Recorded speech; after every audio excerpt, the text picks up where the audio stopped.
चलिए। Hello students, मैं आपकी सामने मैम आज आपके लिए क्लास 10th का chapter number 9 heredity and variation का नेक्स्ट टॉपिक लेके आई हूँ।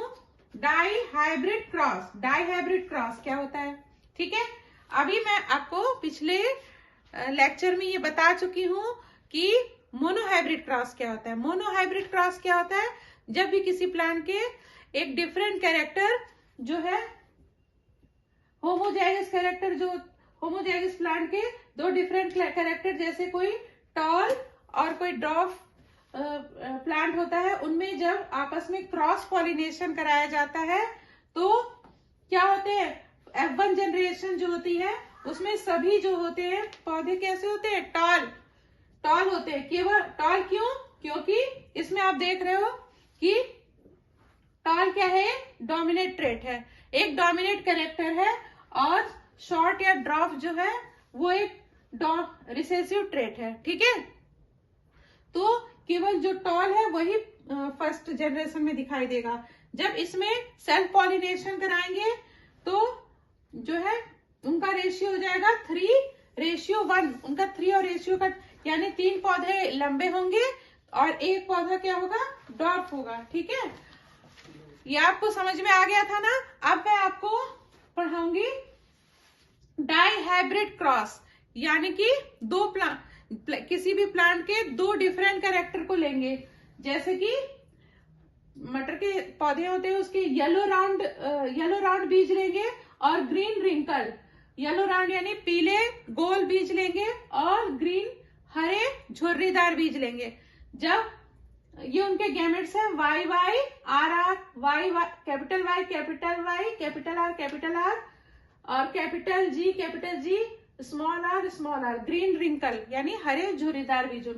जब इनका वाई आर और जी आर का जब इसमें क्रॉस पॉलिनेशन कराएंगे तो फर्स्ट में क्या आएगा? सारे येलो राउंड, यानी सभी येलो राउंड यानी पीले गोल कैरेक्टर ही दिखाई देगा। पीले गोल क्यों दिखाई दे रहा है?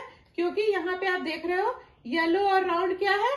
डोमिनेट ट्रेट है। ठीक है, और जो कैरेक्टर रिसेसिव रहेगा वो कौन सा रहेगा? रिंकल्ड और ग्रीन। यहाँ पे वाई जी आर आर इसका दिखाई तो देगा, लेकिन येलो और जो है ग्रीन और रिंकल क्या होगा?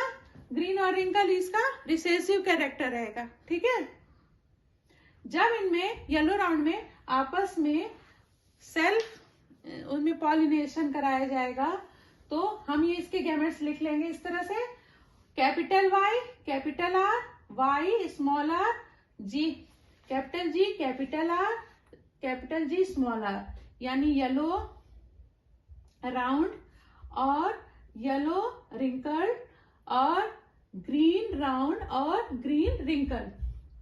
ठीक है, इनमें आपस में जब हम सेल्फ पॉलिनेशन कराएंगे तो पहले में क्या आएगा? कैपिटल वाई आर आर, यानी येलो राउंड, फिर येलो राउंड आएगा, फिर येलो राउंड आएगा, फिर वाई जी आर आर, फिर ये भी येलो राउंड होगा, फिर वाई वाई आर आर, ये भी येलो राउंड होगा।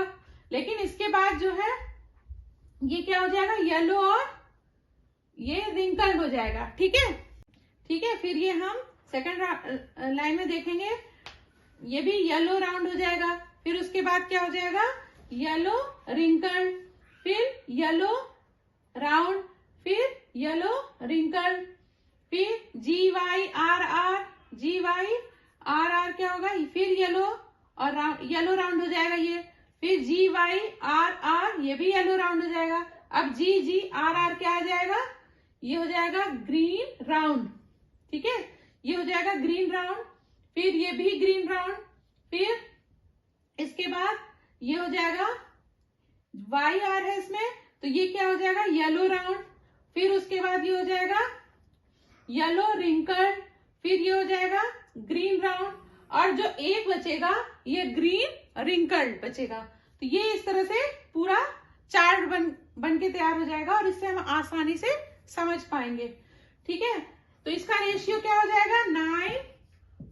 9:9 रेशियो 3 अपॉन 3:1। इस तरह yellow round 9, green round 3, yellow wrinkle 3 और ग्रीन रिंकल 1। ठीक है, तो इस तरह से इसका रेशियो जाएगा 9:3:1। ये किसका होगा? डाई हाइब्रिड क्रॉस का। और मोनोहाइब्रिड क्रॉस का क्या होता है?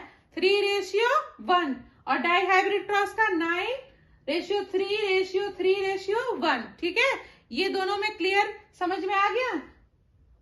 अब मेंडल ने जो इसको समझने के लिए 3 लॉ ऑफ इनहेरिटेंस दिया, उसके मेंडल ने 3 नियम दिए। पहला नियम क्या दिया? Law of dominance. Law of dominance क्या है? लॉ ऑफ डोमिनेंस, जब कोई होमोजाइगस जो प्लांट है उनमें आपस में एक कैरेक्टर जो है उसके लेकर आपस में उन्हें पॉलिनेशन कराया, क्रॉस पॉलिनेशन कराया, तो पहली पीढ़ी में सभी डोमिनेंट जो कैरेक्टर है बस वही दिखाई दिए। ठीक है, और दूसरा जो कैरेक्टर है वो क्या हो गया? रिसेसिव हो गया, वो नहीं दिखाई दिया। तो इसी को कहते हैं लॉ ऑफ डोमिनेंस। ठीक है, अब दूसरा दिया लॉ ऑफ सेग्रीगेशन। ठीक है, ये क्या है? लॉ ऑफ सेग्रीगेशन है। In this heterozygote hybrid 2 member of allelic pair remain together without blending. जब उनको 2 कैरेक्टर को बिना एक दूसरे से मिले हुए एक ही गैमेट उस पे रहते हैं, क्रोमोसोम पे। व्हेन गैमेट आर फॉर्म, जब गैमेट फॉर्म होता है, the hybrid like 2 allele separate, वो अपने अपने जो है सेपरेट हो जाते हैं। और ओनली 1 इंटर गैमेट, केवल एक ही उसमें, एक गैमेट में एक ही उसमें इंटर करता है। ठीक है, ठीक है, ये समझ में आ गया। अब ठीक है, अब ये मेंडल का 3rd लॉ है, लॉ ऑफ इंडिपेंडेंट असॉर्टमेंट। इसका मतलब है कि जब